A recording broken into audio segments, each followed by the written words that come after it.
ಗ್ರಾಮದಲ್ಲಿ ನಿಜಶರಣ ಅಂಬಿಗರ ಚೌಡಯ್ಯನವರ 906ನೆಯ ಜಯಂತ್ಯೋತ್ಸವವನ್ನು ಅದ್ದೂರಿಯಾಗಿ ಆಚರಣೆ ಮಾಡಲಾಯಿತು. ಕಾಳಗಿ ತಾಲೂಕಿನ ತೆಂಗಳಿ ಗ್ರಾಮದಲ್ಲಿ ಶ್ರೀ ನಿಜಶರಣ ಅಂಬಿಗರ ಚೌಡಯ್ಯನವರ 906ನೆಯ ಜಯಂತ್ಯೋತ್ಸವವು ಜರುಗಿತು. ಅಂಬಿಗರ ಚೌಡಯ್ಯನವರ ಭಾವಚಿತ್ರದ ಮೆರವಣಿಗೆ ಗ್ರಾಮದ ಪ್ರಮುಖ ಬೀದಿಗಳಲ್ಲಿ ಮುಖಾಂತರ ಶ್ರೀ ನಿಜಶರಣ ಅಂಬಿಗರ ಚೌಡಯ್ಯ ದೇವಸ್ಥಾನಕ್ಕೆ ತಲುಪಿತು. ಈ ಕಾರ್ಯಕ್ರಮದ ಕುರಿತಾಗಿ ದೇವಸ್ಥಾನದ ಕಮಿಟಿ ಅಧ್ಯಕ್ಷರಾದ ಶಿವಶರಣಪ್ಪ ಈಶ್ವರ್ ಅವರು ಮಾತನಾಡಿದ್ರು. 12ನೆಯ ಶತಮಾನದಲ್ಲಿ ಬಸವಣ್ಣನವರ ನೇತೃತ್ವದಲ್ಲಿ ನಡೆದ ಶರಣ ಚಳುವಳಿಯಲ್ಲಿ ಅವರಿಗೆ ಅಂಬಿಗರ ಚೌಡಯ್ಯನವರು ಹೆಗಲಾಗಿ ನಿಂತಿದ್ರು. ತಮ್ಮ ನೇರ ನಿಷ್ಠುರ ತೀಕ್ಷ್ಣ ಬರಹಗಳ ಮೂಲಕ ವರ್ಣ ವ್ಯವಸ್ಥೆ, ಲಿಂಗ ತಾರತಮ್ಯ, ಅಸ್ಪೃಶ್ಯತೆ ಮುಂತಾದ ಸಾಮಾಜಿಕ ಅನಿಷ್ಟಗಳ ವಿರುದ್ಧದ ನಿಂತರು. ಹಾಗಾಗಿ ನಿರಂತರ ಜಾಗೃತಿ ಮೂಡಿಸಿದ್ರು ಅಂತ ಹೇಳಿದ್ರು.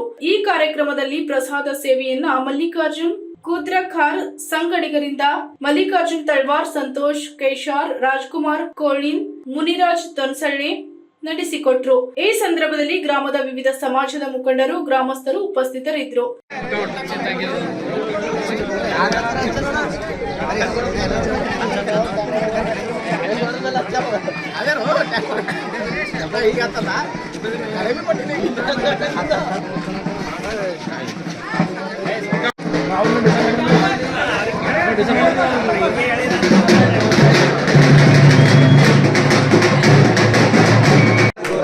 ಪಂಚಾಚಾರರಿಗೆ ಜಗದ್ಗುರು ಅಂಗಲಿಂಗಗಳ ತತ್ವವ ಬೋಧಿಸಿ, ಅಂಗಲಿಂಗಗಳ ತತ್ವವ ಬೋಧಿಸಿ, ವಿರಸದ ಮೋಹಕ್ಕೆ ಬೋಧಿಸಿ, ಲಿಂಗಾನಂದದ ಲಿಂಗಗಳೊಳಗಿನ ಮಹಿಮಾಶೀಲರಿಗೆ ಜಗದ್ಗುರು ಪಂಚಾಚಾರರಿಗೆ. ಪ್ರಸಾದ್ ಹಳ್ಳಿ, SSV TV ನ್ಯೂಸ್, ಕಾಳಗಿ.